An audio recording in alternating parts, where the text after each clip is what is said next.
Rreshtet e edendura të shiut të shoqëruara me borë dhe ngrica në zonat malore kanë krijuar probleme në disa akse rrugore të qarkut Shkodër, duke e vështirësuar qarkullimin e automjeteve. Situata më problematike raportohet në aksin Ura e Shtret Prekal, ku në vendin e quajtur Shkallë Lloçe ka ndodhur një shëmbje e një pjese të rrugës, e si pasojë e rreshjeve intensive.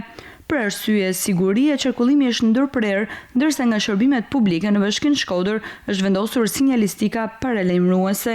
Në zonat malore, borpastrueset kanë qenë në punë gjatë gjithë natës për të mbajtur të hapur aksin Qafthore Theth, i cili mbrëmjen e kaluar u bllokua përkohësisht, duke e krijuar vështirësi për rreth 200 automjete. Aktualisht rruga është e hapur, por prania e borës dhe ngricave mbetet problematike ndaj drejtuesve të automjeteve këshillohen qarkullojnë me kujdes dhe të jenë të pajisur me goma dimrore dhe zinxhir. Në malsinë e madhe rreshtet kanë pushuar, por problemet vijojnë në aksin Tamar-Vërmosh, ku ngricat kanë bërë të nevojshme ndërhyrjen e vazhdueshme me kriposje dhe mirëmbajtjen nga 3 borë pastruese. Autoritetet paralajmërojnë se rruga e Vërmoshit mbetet e rrezikshme për shkak të akullit, ndërsa aksi Razmes është plotësisht i kalueshëm. Në Bashkinë e Baudesit, rreshtet e shiut janë ndërprerur, por është raportuar për ndërprerje të energjisë elektrike në disa njësi administrative. Grupet e punës ndodhen në terren për riparimin e defekteve dhe rikthimin e furnizimit me energji elektrike.